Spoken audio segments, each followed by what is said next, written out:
अब हम पढ़ेंगे ब्लड कंपोजिशन, जो कि हमने सेकेंड पार्ट में पढ़ रखा है। उसके आगे की बात बताते हैं। ब्लड कंपोजिशन दो टाइप का होता है, ब्लड प्लाज्मा और दूसरा है ब्लड सेल्स। जो ब्लड प्लाज्मा है, प्लाज्मा का मतलब होता है लिक्विड, तो जो हमारा ब्लड प्लाज्मा है वो लिक्विड टाइप का होता है। और जो हमारा ब्लड सेल है, ब्लड सेल, सेल का मतलब होता है कि ये जो ब्लड सेल है वो सॉलिड टाइप का होगा, सॉलिड कंपोनेंट होगा।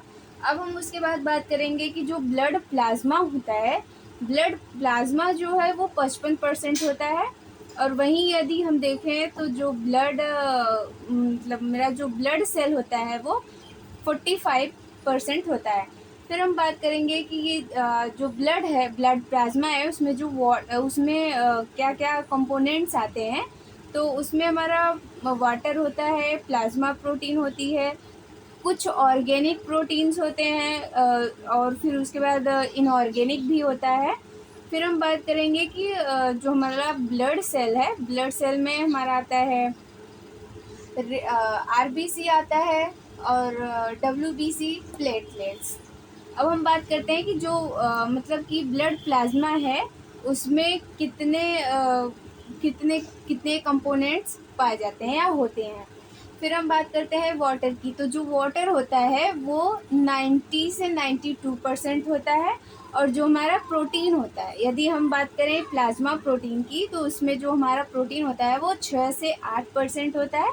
और यदि हम बात करें न्यूट्रिएंट्स की, तो उसमें एब्जॉर्प्शंस, न्यूट्रिएंट्स भी होता है एब्जॉर्प्शंस के लिए।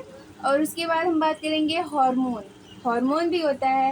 मिनरल्स होते हैं, मिनरल्स में हमारे क्या क्या आएंगे, आयंस, जैसे सोडियम हो गया और मैग्नीशियम हो गया, कैल्शियम 2+ हो गया और Cl- हो गया, क्लोरीन माइनस। उसके बाद हम बात करेंगे आयन, ये तो हो गए हमारे आयंस। अब हम बात करते हैं कि जो वेस्ट, वेस्ट है, जो मतलब कि जो यूज होने के बाद बचता है वो 3% बचता है O2।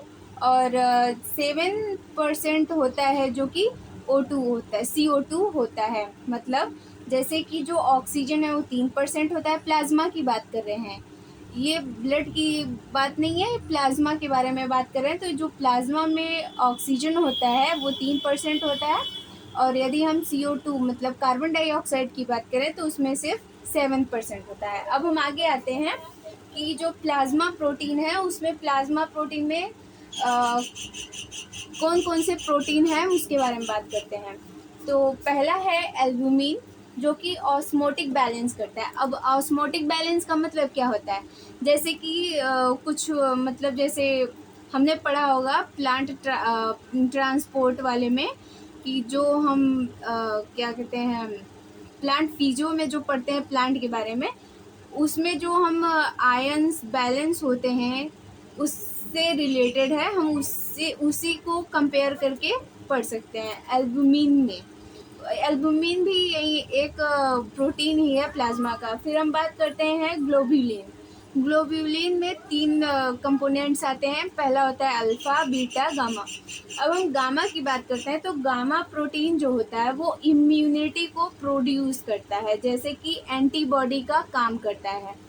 जैसे हमारे अंदर जो भी पैथोजेंस आते हैं, एंटर करते हैं, उससे लड़ने की इम्यूनिटी प्रोवाइड करती है। फिर हम बात करते हैं प्रोथ्रोम्बिन, थ्रोम्बिन। तो प्रोथ्रोम्बिन जो होता है वो एक्टिव फॉर्म होता है और जो थ्रोम्बिन है वो इनएक्टिव फॉर्म होता है। तो ये इनका वर्क कैसे, ये कार्य कैसे करते हैं, इनका फंक्शन क्या है।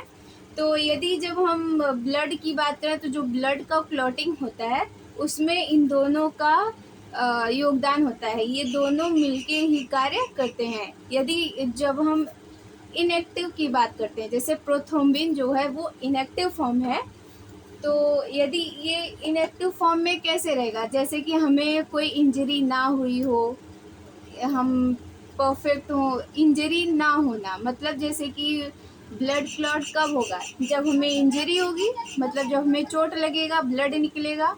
तो जो ब्लड निकलता है उसको रोकने के लिए हम प्रोथ्रोम्बिन प्रोसेस एक्टिव होता है। तो जो ब्लड, जैसे हमें इंजरी हुआ हाथ में या कहीं भी इंजरी हुई, ब्लड निकला, तो उसको रोकने के लिए प्रोथ्रोम्बिन प्रोसेस स्टार्ट होता है। जो स्टार्टिंग करता है वो प्रोथ्रोम्बिन, और जो इनएक्टिव फॉर्म में रहता है उसे हम थ्रोम्बिन कहते हैं।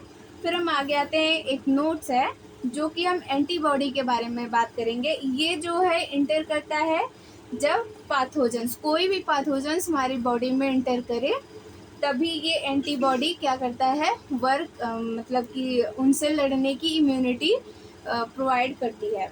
फिर हम बात करते हैं देन प्रोसेस।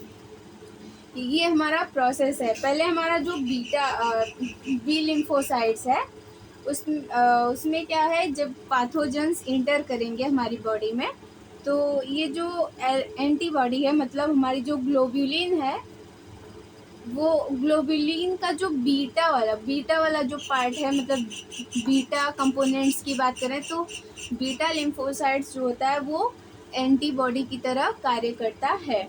अब हम कुछ पॉइंट्स आगे बताते हैं।